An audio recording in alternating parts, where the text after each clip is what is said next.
cette session. Bonjour, je suis aujourd'hui très ravi de pouvoir participer dans ce congrès international organisé par notre association, l'Association marocaine de thérapie manuelle. Et je remercie toute la présence pour un peu avoir la base de mobilité dans une articulation. Puisqu'il s'agit des manipulations vertébrales, on va parler un peu de cette dysfonction somatique au niveau vertébral. C'est en fait quoi? C'est une restriction de mobilité due à une tension musculaire par arc réflexe. Il y a une théorie qui arrive très très bien à l'expliquer, c'est la théorie de Corr, qui dit tout simplement qu'il y a un bombardement d'informations sans éthique qui arrive en permanence au système nerveux central et qui produit une réaction réflexe au niveau des muscles profonds du rachis. Et donc, nous avons une tension d'un côté qui va déséquilibrer les appuis de la vertèbre. De cette manière, on va empêcher la vertèbre d'aller soit vers l'avant, ou bien d'aller vers l'arrière, ou bien de s'incliner vers un côté, ou bien roter dans l'autre sens. Alors, bien évidemment, les présentations se chevauchent tellement. Tout à l'heure, monsieur Gabriel, il a parlé un peu dans quelle phase il faut intervenir. Il a dit que si on fait des manipulations vraiment très précoces après, dans une phase aiguë de douleur, on risque un peu d'aggraver les choses. Ce que je vais expliquer maintenant, c'est un peu le détail. C'est-à-dire, si on prend une vertèbre en état de dysfonction avec une tension musculaire, avec une boucle gamma très active, et on fait une manipulation rapide, on risque d'avoir une réaction encore plus importante des muscles multifidus qui sont en profondeur et qui maintiennent la vertèbre comme ça. Donc il faut plus ou moins attendre le temps de la phase postérieure pour pouvoir réaliser une manipulation et pour pouvoir la réussir sans douleur et sans réaction de la part du patient. Et bien évidemment, cette dysfonction somatique dans la chronicité, il va donner une adaptation capsulo-ligamentaire au niveau des surfaces articulaires. Et encore dans le temps, on peut avoir même des restrictions de mobilité au niveau discal, c'est-à-dire une certaine fibrose au niveau discal qu'il faut également aller voir et aller traiter. Alors, la manipulation n'est pas le seul moyen pour corriger ce problème. Il y a tout d'abord la mobilisation. Et sans parler un peu de statistiques, vous avez 5 niveaux ou bien 4 niveaux de mobilisation avant d'arriver à la manipulation. Et le choix du niveau ou bien du grade de la mobilisation, il dépend du rapport entre la restriction de mobilité et la douleur. Donc si vous avez une grande douleur, vous avez à mobiliser avec un grade 1, grade 2, c'est-à-dire tout simplement créer un déplissage des fibres au niveau des ligaments et de la capsule. Mais si vous avez une douleur plus ou moins supportable, vous pouvez aller encore chercher le gain d'amplitude articulaire. Et en dernier lieu, si vous n'avez pas de douleur et vous avez une barrière qui vous empêche de mobiliser correctement la vertèbre, vous pouvez aller réaliser une manipulation. Donc la manipulation, ce n'est pas le premier recours, il peut être le dernier recours à faire. Sans oublier qu'il faut traiter la globalité, c'est-à-dire qu'il y a des muscles qui sont autour, il y a des fascias qui sont autour, il faut traiter plus ou moins l'ensemble, il y a des nerfs qui peuvent avoir des accrochages, et donc dans la thérapie manuelle, c'est une globalité, ce n'est pas tout simplement une manipulation à faire et avoir un bénéfice derrière.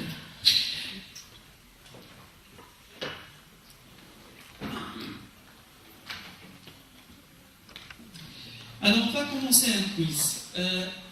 Le saviez-vous que les manipulations vertébrales peuvent engendrer des accidents graves? Ceux qui sont d'accord lèvent la main. C'est déjà bien qu'un bon nombre est conscient du danger. Alors, oui.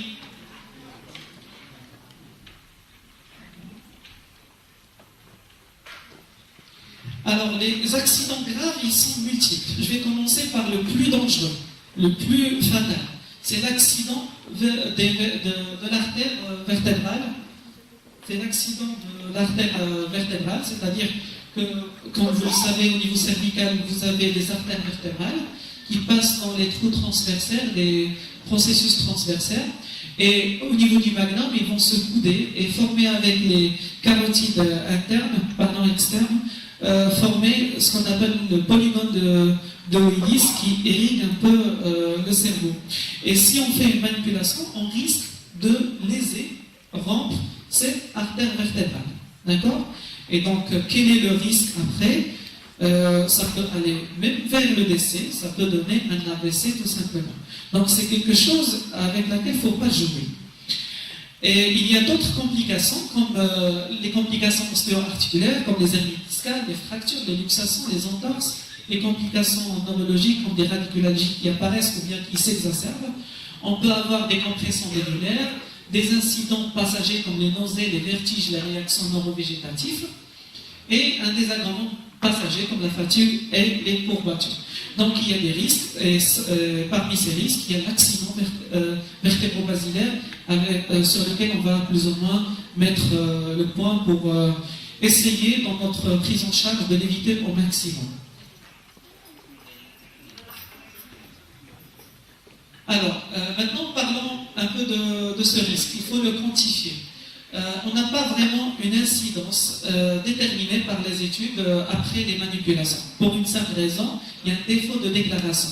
Parce que si le patient va avoir un accident, soit le patient il n'est pas conscient de ses droits, soit il n'a pas la capacité un peu de déclarer, s'il n'y a pas de mécanisme un peu de déclaration comme chez nous au Maroc, et bien sûr, et généralement, les patients on ne cherche pas un peu un consentement éclairé avec les patients avant la manipulation. Parce que s'ils sont avisés un peu des risques, s'ils sont avisés un peu de leurs droits de déclaration, ils vont aller déclarer un peu le problème.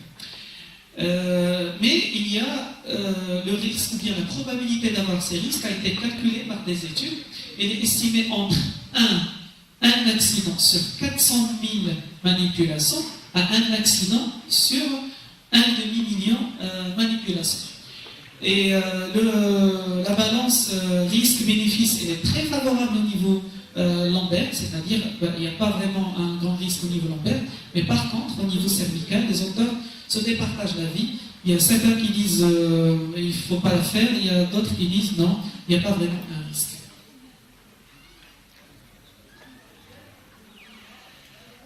La deuxième question, pour plus ou moins donner à ce risque la valeur, sa propre valeur, je vous pose la question suivante. Quel est le traitement qui présente plus de risques pour les patients? Est-ce que c'est la manipulation cervicale ou bien les AINS, les anti-inflammatoires non stériles? D'accord. Les anti-inflammatoires, il y en a d'autres qui disent les manipulations. Donc, c'est les anti-inflammatoires non stéroïdiens. En fait, si on compare un peu les risques entre les deux, la balance est en faveur des manipulations cervicales. C'est-à-dire le risque au niveau des manipulations cervicales, il est estimé entre 1,3 et 3,4 accidents graves sur 100 000 manipulations cervicales. Ça donne un AVC sur un AVC sur 1,3 million manipulations cervicales. Alors que de l'autre côté, les AINS donnent 3,2 accidents de type hémorragie, perforation, ulcère, décès sur 1000 patients traités par les AINS. En plus de ça, les AINS sont responsables d'ulcères gastro-intestinaux. Ils sont estimés entre 10% à 20% de patients qui sont traités avec les AINS. Et sans oublier d'autres traitements qui sont aussi qui présentent aussi des risques comme la chirurgie au niveau cervical qui peut donner des décès ou bien des complications neurologiques. Finalement, le risque n'est pas au-dessus des autres traitements, bien le risque présenté par les autres traitements. Une autre question. Quelle est la tranche d'âge qui présente plus de risques d'accident vertébro-basilaire? Est-ce que c'est plus de 45 ans ou bien moins de 45 ans?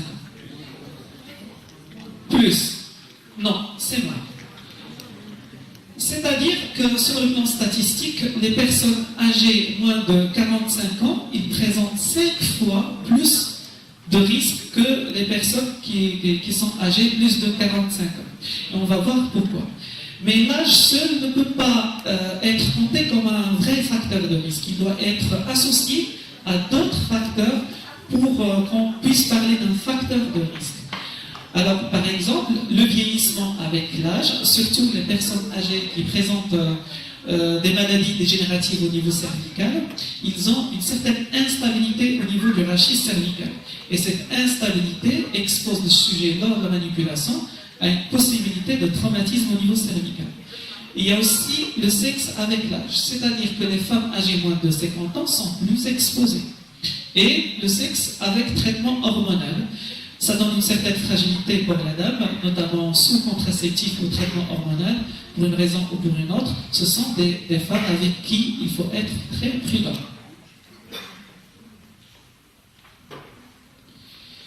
La question suivante. Le type de technique manipulative au niveau cervical est-il un facteur de risque?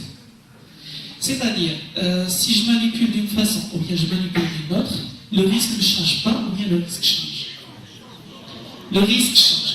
Effectivement, on va voir que les manœuvres qui sont incriminées, c'est les manœuvres en rotation. Il faut les éviter, notamment au niveau cervical, même au niveau lombaire, parce que la rotation au niveau des deux segments cervical et lombaire, il crée une hyperpression tout d'abord discale, donc ça expose un peu le disque à des fissures. Si j'utilise plus ou moins une technique très forte, une impulsion trop forte, mais le risque le plus important, c'est les artères vertébrales. Voilà. Si vous voyez un peu à côté dans l'image, c'est une radio avec un produit de contraste qui a été injecté, qui montre très clair que l'artère vertébrale du côté contralatéral, quand on fait une rotation, il sera étranglé. Vous imaginez s'il est dur, s'il est fibrosé, et le risque de faire une rupture. D'accord?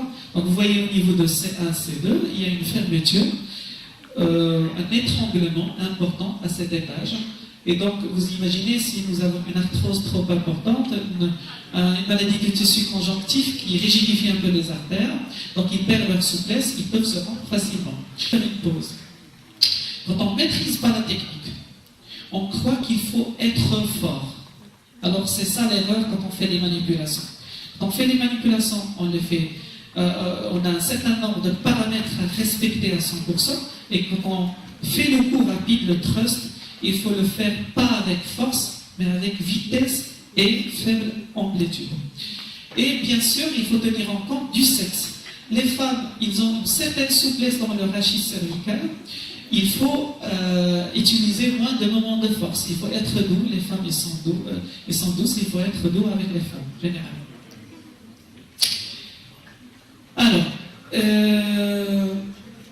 une autre question. Est-ce que l'imagerie médicale, avant les manipulations, peut prévenir l'accident vertébro-basilaire?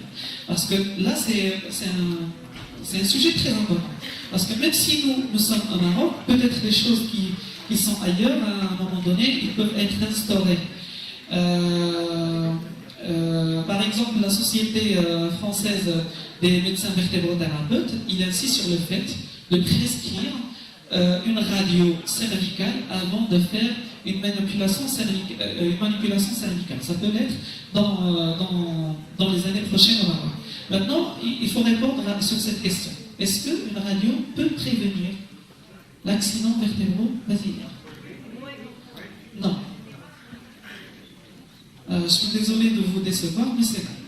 Alors, il y a peu de probabilité que la radiographie puisse prévoir les risques d'accident. En général, pas tout simplement les accidents vertébrales basilaires, parce que les statistiques des assurances des patients qui ont été victimes d'accidents montrent que la plupart des sujets ont fait leur radiographie. Donc, finalement, la radio ne peut pas prévoir ce genre de problème. Et il faut également aller chercher à demander une radio dynamique, c'est-à-dire une radio du rachis cervical en flexion et en extension pour voir est-ce qu'il y a une instabilité. Parce que quand vous avez une instabilité, c'est une contre-indication à la manipulation. Et un TDL, bien sûr. Sans oublier qu'un sujet très important, la radiographie, il passe inaperçue face à beaucoup de problèmes au niveau cervical, notamment traumatiques. C'est pourquoi d'ailleurs les médecins prescrivent généralement les autres examens de l'imagerie médicale pour avoir plus de précision. Alors, on a une batterie de tests qui permet un peu d'apprécier le fonctionnement des artères vertébrales. des tests qui vont chercher sur le plan clinique est-ce que le patient présente une certaine fragilité. Si ces tests sont positifs, on doit demander un Doppler. Et ce qu'il faut savoir sur le Doppler des artères vertébrales, c'est que même avec un Doppler, on peut passer inaperçu face à un problème des artères vertébrales.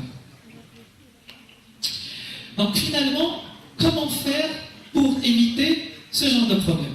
Il faut suivre une certaine procédure. La première chose après le fait de recevoir un patient, c'est rechercher les facteurs de risque, les facteurs que je vous ai annoncés tout à l'heure. Il faut également voir la mobilité cervicale, éviter les gens qui ont une grande mobilité cervicale. Donc une grande mobilité, ça peut exposer le sujet à une instabilité, donc on évite ces patients-là. Et bien sûr, il faut voir le motif de consultation. Tout à l'heure,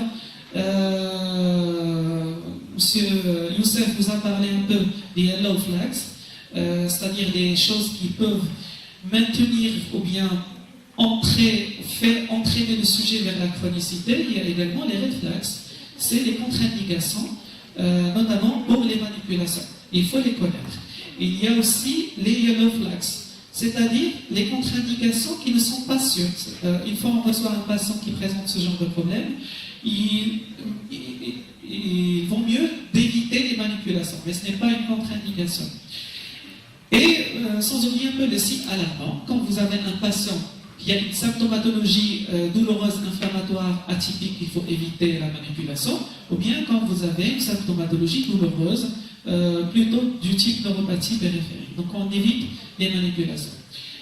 Si le patient arrive avec des radios, il faut bien les lire. Et donc, quand vous avez un rachis cervical dégénératif, donc il y a un risque d'instabilité, on évite les manipulations. Sur ce, je termine ma présentation. Je vous remercie. Présentation pertinente. Nous allons passer maintenant à la discussion. Je suppose qu'après 2 sessions-là, il va y avoir quand même des questions. On va prendre quelques-unes. Question très intéressante. Moi, je vais parler un peu de mon expérience. Vu que je pratique l'ostéopathie, généralement, les séances d'ostéopathie ne sont pas assez abondantes que la kinésithérapie. C'est-à-dire au maximum 6 séances, minimum 3 séances pour avoir des résultats qui sont espacés de 2 semaines. Et donc, si je manipule une cervicale que je dois retenir, bien sûr, quand je fais mes tests, je note par exemple C6 ERS droite. Pour la séance prochaine, si je retrouve que C6 a repris sa position lésionnelle, je ne vais pas refaire C6 parce que tout simplement, si je le fais 1000 fois, il va revenir 1000 et une fois parce qu'il y a un autre mécanisme qui est l'entretien. Donc il va falloir chercher ailleurs la cause de ce problème et non pas s'amuser à manipuler toujours les mêmes cervicales. D'accord ?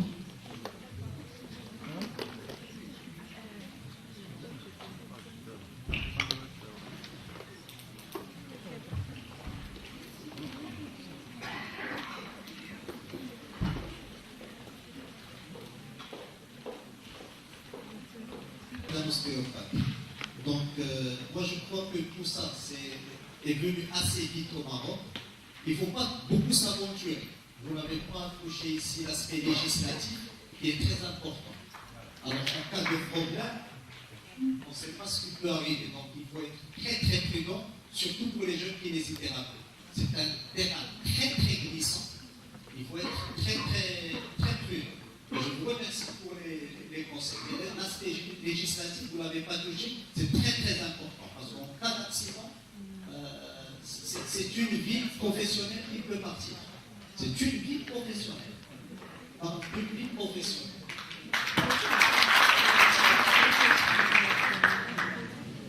Alors, merci pour votre remarque. Je suis tout à fait d'accord avec ce que vous dites. Parce que déjà il y a un vide législatif au Maroc par rapport aux manipulations. Cette histoire de législation a commencé en France en 1960 avec le Dr May qui a essayé d'interdire un peu les manipulations en non-médecins. Et ça a été plus ou moins la guerre. Maintenant, en France, les ostéos, depuis 2007, ils ont le droit de manipuler. Maintenant, la question qui se pose, est-ce que tout le monde peut manipuler? Est-ce que tout le monde peut manipuler? C'est-à-dire, moi, ce que je condamne, c'est surtout la formation dans le tas, soit en voyant des vidéos sur YouTube ou bien des collègues en train de travailler qui réussissent des manipulations. Alors, on essaie un peu de faire pareil. Mais il y a un examen qui se fait derrière, il y a des tests cliniques, les choses sont précises. Quand on manipule, est-ce que je manipule dans quelle position, vers quel sens? Ce sont des questions que le thérapeute sur lesquelles doit répondre avant de passer à l'acte. Le fait de manipuler, c'est rien, mais le fait de savoir dans quel sens, dans quel intérêt, ça c'est la question la plus importante. Donc, je viens d'abord de compléter avec mon collègue, mais normalement, si on a dans une formation, en examen entre nous, quels sont les risques ou la conduite à tenir si on fait une fausse manipulation?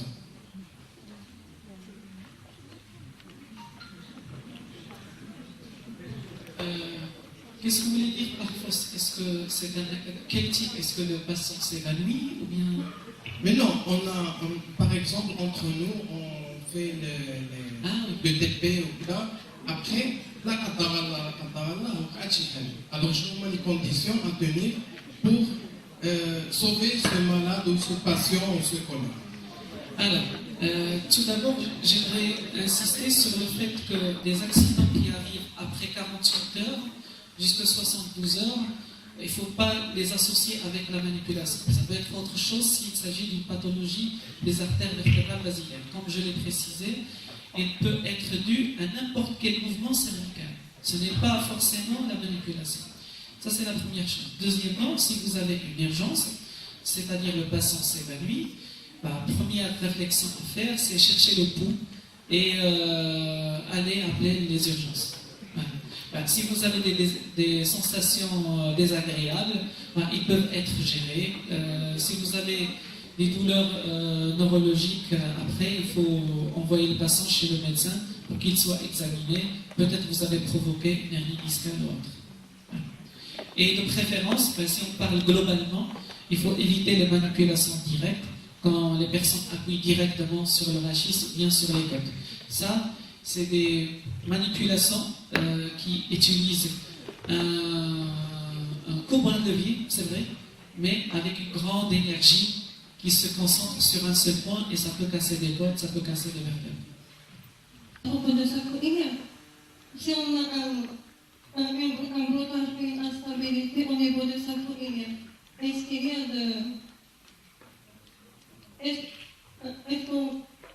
des techniques à propos pour éviter ce blocage?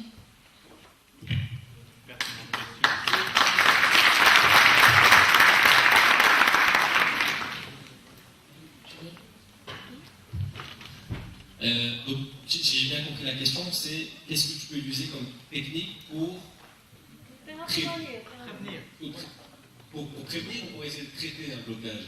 Pour éviter le blocage. Ou bien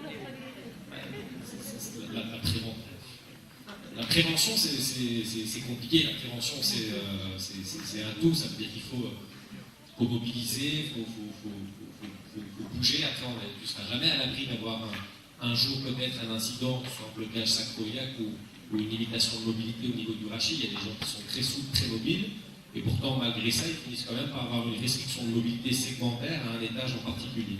Donc la prévention, j'ai envie de dire, c'est le classique, c'est garder une mobilité correcte, activité physique, prendre soin de son corps, mais tu ne seras jamais à l'abri d'un jour avoir un souci ou une restriction de mobilité, quel qu'en soit l'endroit. Y a-t-il d'autres questions? Il y a M. Younis qui voudrait rajouter quelque chose. Alors, je vais intervenir dans la présentation du professeur Mouffa. Nous l'avons contacté pour qu'il puisse intervenir avec les statistiques parce que, comme vous l'avez constaté, depuis le départ, on parle de tests cliniques. Et ces tests cliniques, ils ont leur propre validité. C'est-à-dire que cette validité, si elle est forte, c'est bien. Si elle est un peu faible, on est obligé un peu de multiplier les tests pour confirmer un peu la présence ou bien l'absence de la pathologie. Et même quand on fait les tests, les batteries de tests, il faut les faire dans un ordre précis. Tout à l'heure, Sismail, il a parlé un peu d'épaule. Quand on fait les tests de conflit avant les tests de tendinopathie, il y a forte chance, la probabilité d'avoir les tests, là j'utilise un peu les termes de la statistique, la probabilité d'avoir les tests actifs de tendinopathie positive, elle augmente.